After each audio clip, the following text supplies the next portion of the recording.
The utter insanity of the events of the past 2 weeks has been blinding, deafening, and exhausting to watch. The stupidity is dumbfounding, the foolishness almost incomprehensible. But only almost.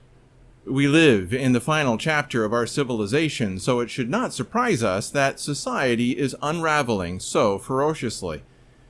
But while I am not surprised, I am still shocked. We are allowing the Jacobins to drag us under, and it's a shameful end to the greatest empire ever built. Of course, when society dedicates itself to pleasure and depravity, a shameful end is entirely appropriate. Welcome to the ShockCast. I'm John Little, recording on a very warm Tynan evening on Sunday, June 14th, 2020. Before going on, hit subscribe and click that bell to receive a notification when the next ShockCast happens. And if you like what you hear, hit that like button. All of that really helps get visibility for Megashock and the ShockCast. And if you didn't like it, well, you know what to do. And if you want to help keep Omega Shock alive with a donation, there's a link below that will help you do that. I am truly grateful for all who have contributed to keeping Omega Shock alive. I'm even more grateful for all of the prayers from readers and listeners. Thank you so very much. Please keep praying for this ministry. Also, subscribe to the Shock Letter and receive my articles in your inbox at theshockletter.com. You can also find my posts on Facebook and Twitter. I have 2 books you can read for free. They are called When Jacob Returns and Ezekiel's Fire.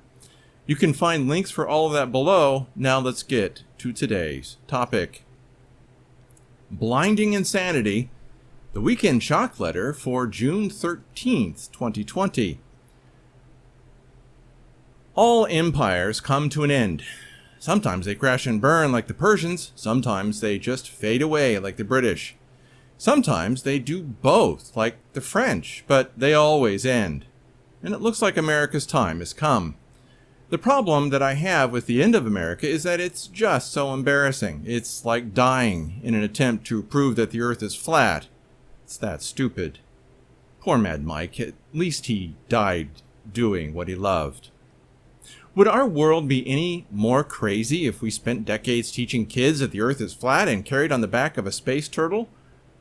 Actually, now that I think about it, if I had a choice between the insanity, that one, and the one that we are suffering under now, proclaiming that the earth is flat, is a lot less crazy than the madness that is ripping apart our cities, our society, and our financial institutions. And corruption. Let's not forget the utter thievery within our governments, corporations, and even our healthcare system. We gave power and money to vermin, and now we have chaos, violence, and the rise of tyranny. And we act surprised that it's happening. It's like the fall of the Roman Empire, but instead of centuries, we're going to do it all in a decade. How utterly sordid and shameful. How embarrassing. And completely appropriate. We allowed morons to teach our kids and grandkids the belief that man is basically good, and that you don't need God to be good. We even taught such foolishness in our churches, talking about the need to be seeker-friendly, instead of speaking the truth in love. And every time our deceitful humanism led to a bad result, we always claimed that we just didn't do it right, and that it will work next time. Well, a blinding insanity eventually leads to complete destruction. Always. The Jacobins running the streets and ruling in our government will eventually consume themselves, just like the Jacobins of the French Revolution. Eventually, they will take their own turn at the guillotine, just like Robespierre did on July 28, 1794. But before they die, they will destroy everything, and from the rubble, the ultimate lawless one will rise. America and the world system that she created must fall to make way for the Antichrist. It needs to happen for prophecy to be fulfilled. I'm just disgusted at the blinding insanity of it all. Now, from the news from the past week, I have double the articles, and it's more than I can handle. The utter insanity of it all was so mesmerizing that I just couldn't drag myself away from it. It was like watching someone pour gasoline all over himself and search his pockets for matches. Well, the first one is the week America lost its way. There are two articles from realclearpolitics.com that I want to talk about. And the first one is The Week America Lost Its Way by Frank Mealy, and the second one is The Four Horsemen of America's Apocalypse by Dennis Prager. And I want to start off with the Frank article first. Again, it is The Week America Lost Its Way. Frank starts off his article with making the connection between The Lord of the Flies by William Golding and the morons who are running the streets in manufactured rage. But I'm a little more interested in his connections to Hitler and Mao. Quote, "When you saw white people taking a knee to prostrate themselves before looters and to renounce their white privilege, you also saw parallels to Mao's Cultural Revolution and Hitler's Kristallnacht, the Night of Broken Glass. The Cultural Revolution began with an attack on the old order, the old privilege represented by shop owners and college professors. To avoid the mob's rage, the victims were forced to humiliate themselves publicly and to utter self-denunciations, to confess their crimes against the mob ideology. But there was no escaping the demented wrath of the self-anointed protectors of virtue. Eventually millions of these intellectuals and entrepreneurs were put to death, sometimes buried up to their necks, so that they could continue to abase themselves until their final breath." Close quote. Then lower down the article, he says, quote, "So-called good Germans celebrated the lawless attacks on Jewish citizens in 1938, giving tacit permissions for the death camps that would kill millions. Many in the power structure of the United States are likewise given a green light to current and future violence by sanctioning riots as protests and by excusing looting and murder as a reasonable response to Floyd's death." Close quote. Skipping a paragraph, this next one, quote, "The rioting wasn't about race or justice, it was about power. You saw people beat a woman in Rochester, New York with a 2x4, smash in the head of a man seeking to defend his store in Dallas, kill a retired 77-year-old policeman in St. Louis who was protecting a friend's pawn shop, burn and destroy thousands of stores and loot everything, from Rolex watches to automobiles as if they were Visigoths sacking Rome." Close quote. And then he ends with this last connection to the barbaric children in The Lord of the Flies. Quote, "The rules," shouted Ralph. "You're breaking the rules." "Who cares?" came the response from the children. If that is the same response we accept from our mayors, our governors, our generals, and our media elites, then we have not only lost our honor, we have lost our country. Close quote. And my response is that we have indeed lost our country. Then on the same website, realclearpolitics.com, the very Jewish Dennis Prager speaks to a phrase that is straight out of Christianity in his article titled The Four Horsemen of America's Apocalypse. And he starts out his article like this, quote, "It takes a lot to build a civilization, and though it is much easier to destroy a civilization, it takes a lot to do that too. But now we have four roots of evil that are guaranteed to do so." Close quote. And I can hear his big bass voice echoing in my ears as he says those words. Anyway, he then goes on to lay out what those four horsemen, those four roots of evil are. Number 1, victimhood. Number 2, demonization. Number 3, a cause to believe in. Number 4, lies. Dennis Prager is a very smart man. I enjoy listening to him. But he missed a horse. You might call it the fifth one, but it goes first. The love of money. Yeah, that's the first one. They all want their money and their power, and the poor morons who see themselves as victims and who demonize everyone who disagrees with them, well, they've taken up a cause that is compatible with their view of themselves. And we've built it all on a foundation of lies. Next is The Fall of Empire, the Wounded Seventh Head. Amir Tahiri is an excellent writer with very thoughtful ideas, but I don't think that he quite understands the significance of his article that I found on gatestoneinstitute.org. And it's titled "Return of Nation States Need Not Be a Threat." Unfortunately, the return of nation states, is the fall of empire and even the collapse of civilization. Not because we cannot go back to nation states, but because what those in power will do to keep what they have and get what they want. Whether he knows it or not, Amir is describing the fall of the seventh empire, the seventh head in the book of Revelation, a head that will be revived by the Antichrist. Here are the main points of his article. Quote, "The trend we witness in world politics is away from the initial forms of globalization and toward a reassertion of the nation-state as one of the two key players in international economic and business relations, the other player being transnational businesses. The disastrous performance of the World Health Organization during the current COVID-19 pandemic is just one example of a more general malaise. The World Bank and the International Monetary Fund have been shining in their absence in the looming economic crisis affecting every single nation on Earth. As the World Trade Organization fades into irrelevance, its director jumps ship to look for a more rewarding job. Apart from Trump, nationalism has made spectacular comebacks in some other places, notably India, Australia, Brazil, Poland, Hungary, Slovakia, and with Brexit, even Great Britain.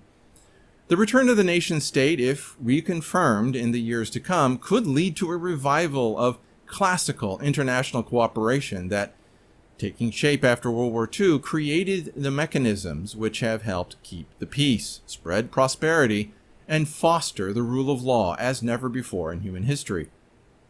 For that to happen, we must do away with the trompe-l'oeil devices such as French. They should learn how to speak. Such as the G7, which at best have never been more than insipid photo ops for politicians craving attention. Nations reasserting their identity need not be a threat to world order. It may actually offer a second youth to an ailing geriatric system. Close quote. Yes, these institutions of empire are dying. They are falling apart and people are losing their faith in them. And yes, it is possible for us to regain our national identities and deal with each other like adults.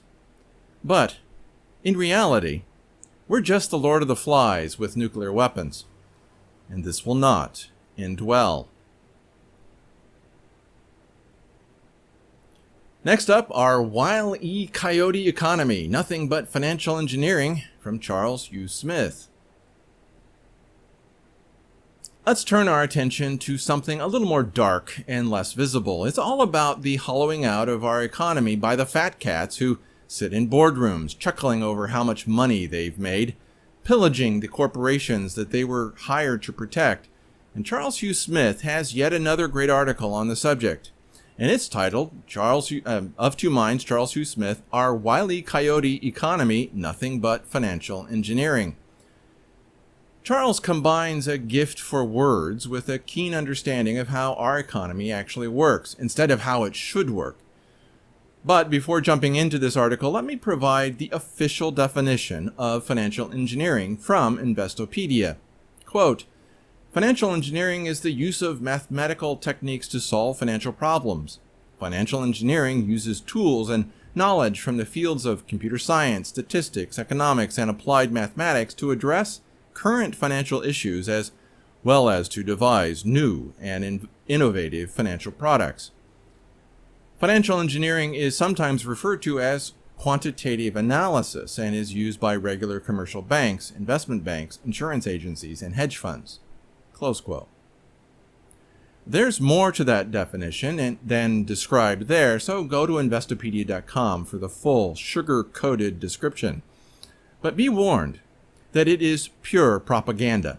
Most financial engineering is legalized fraud, and Charles Hugh Smith and his reader, AP, make that very clear. So let's jump into the article. Again, it's titled Our Wile E. Coyote Economy, Nothing But Financial Engineering by Charles Hugh Smith. Quote, ours is a Wile E. Coyote economy, and now we're hanging in midair, realizing there is nothing solid beneath our feet. The story we're told about how our capitalist economy works is outdated. The story goes like this. Companies produce goods and services for a competitive marketplace and earn a profit from this production. These profits are income streams for investors who buy company stocks based on these profits. As profits rise, so do stock valuations. It's all win-win. Consumers get competitively priced goods and services, workers have jobs producing goods and services, and investors earn a return on their capital. Sadly, this is a fairy tale that no longer aligns with the reality that the U.S. economy is now a decaying billboard of producing goods and services behind which real money is made in financial engineering, also known as legalized fraud. Take everyone's favorite stock, Apple. The fairy tale is that Apple is in the business of making mobile phones and providing services to this consumer base. According to the fairy tale, Apple's rise in value from $400 billion to $1.4 trillion is based on higher operating earnings, also known as profits. But if we look at Apple's operating earnings, in the chart below he includes, we see that they've been flat for years. So why is Apple worth $1 trillion more than it was a few years ago if profits haven't risen, much less tripled? The answer is financial engineering. Apple sells bonds that pay a paltry rate of return and then uses the proceeds from this debt, and most of its actual profits, to buy back its own shares, an astounding $338 billion over the past 7 years. But look at the return on this legalized fraud. $338 billion added $1 trillion in value, which can be sold by insiders to greater fools who believe the fairy tale. All the wealth created by the financial engineering legalized fraud is fictitious, i.e., phantom. It's based on leveraging debt and trickery, not on profits earned from producing goods and services. Virtually every success in America is not from producing goods and services. It's based on leveraging debt, stock buybacks, asset bubbles, marketing, Facebook and Google, or skimming the thin layer of cream off of the global supply chain, Walmart and Amazon. Correspondent AP, one of his readers, explained how the economy actually works in the following essay. Quote, we humans don't have the brain power to figure out the cause and effect of everything we do.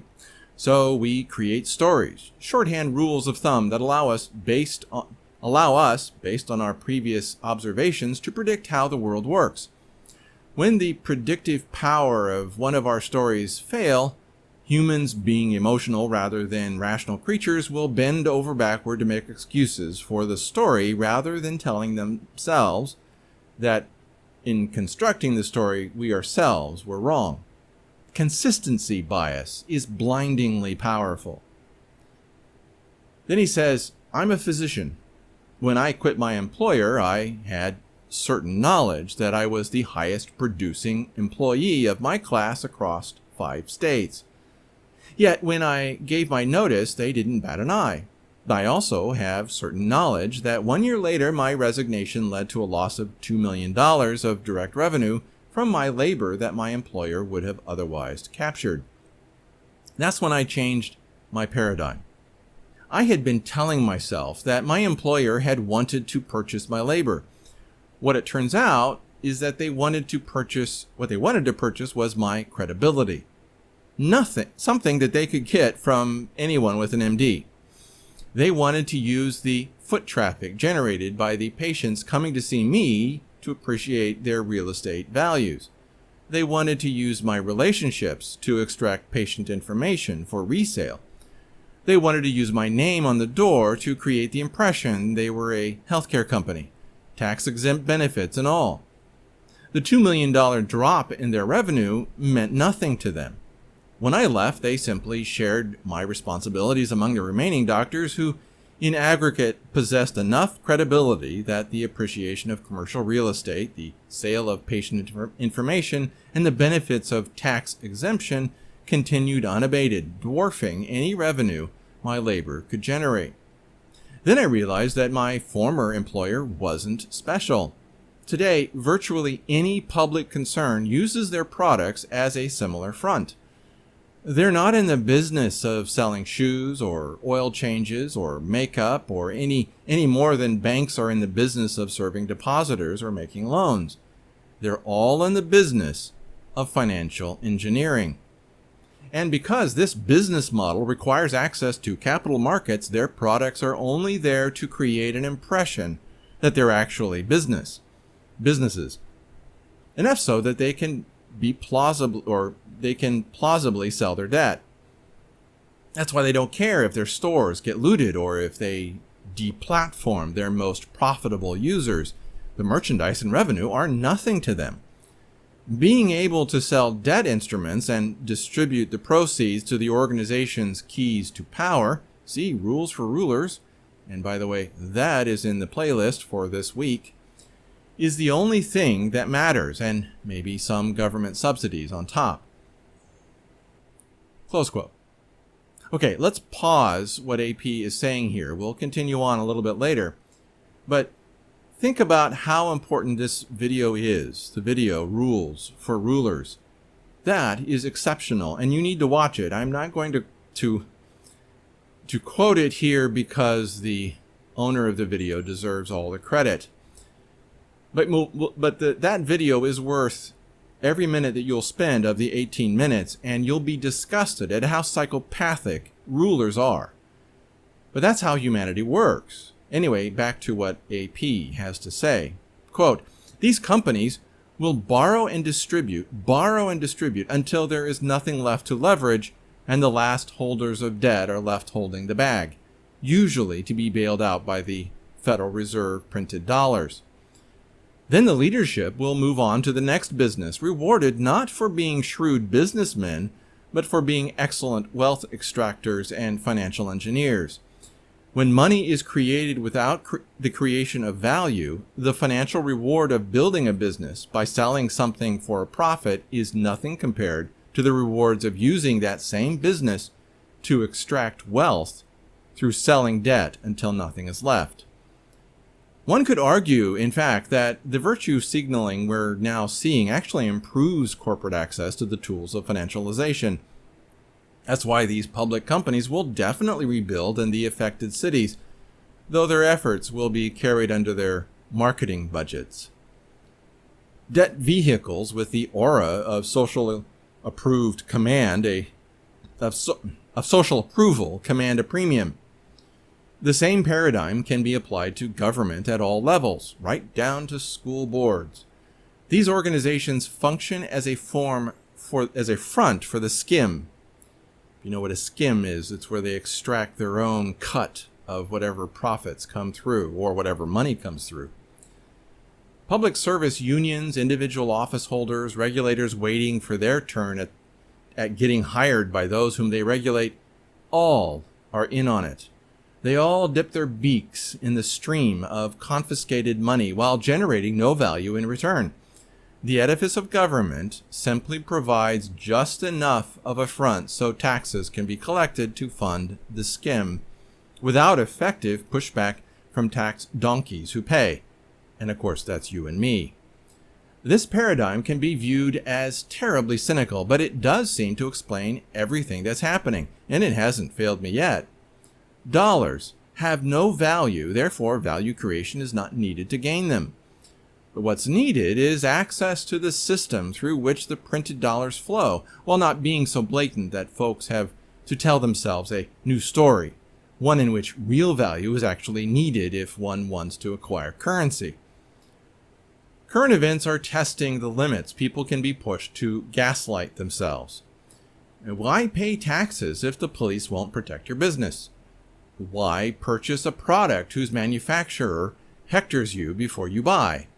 Is it because of a personal failing I wasn't aware of? Or is it because the world doesn't work the way I've been telling myself it does? Experience teaches that while the limits of human self-delusion are immense, they're still finite. Experience also teaches that when those limits are reached, the transition to a new story can be politely described as harsh. Plan accordingly. Cultivate what creates real value in your life. Invest in your own social capital.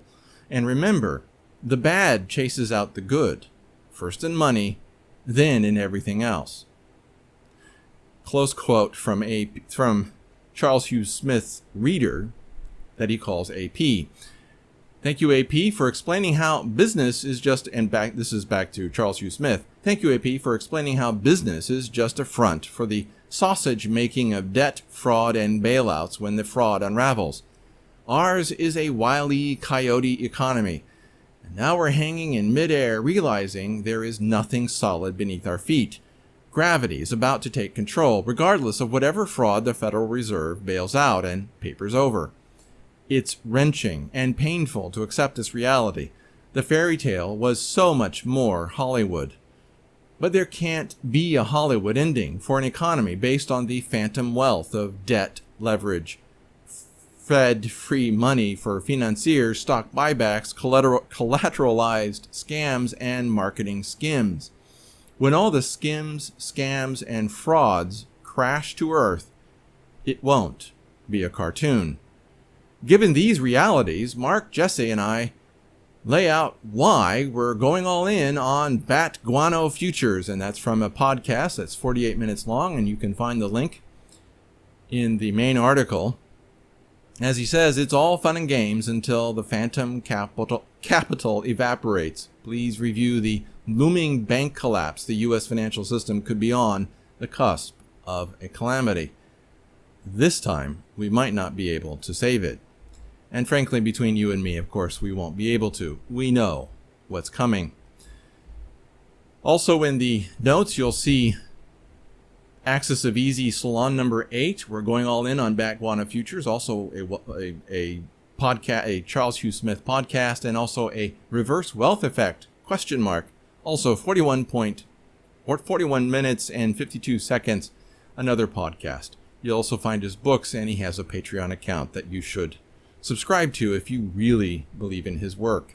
And I certainly do. Then there were some great articles that I wanted to talk about but didn't have the time. Again, I did more research than I probably should have, but it was all so mesmerizing. Another article by Charles Hugh Smith called Unstoppable, the Greatest Depression and the Reverse Wealth Effect. Another one is U.S. Shale Faces Bankruptcy Wave Amid Long and Arduous Global Downturn from Zero Hedge. Then another from The Atlantic, Will the Banks Collapse? And ? But I say they will. Advancing Time, EU Economy Traveling Along the Same Worn Dead-End Road. The next article, Studies Show There Is No Epidemic of Racist Police, and of course, they're correct.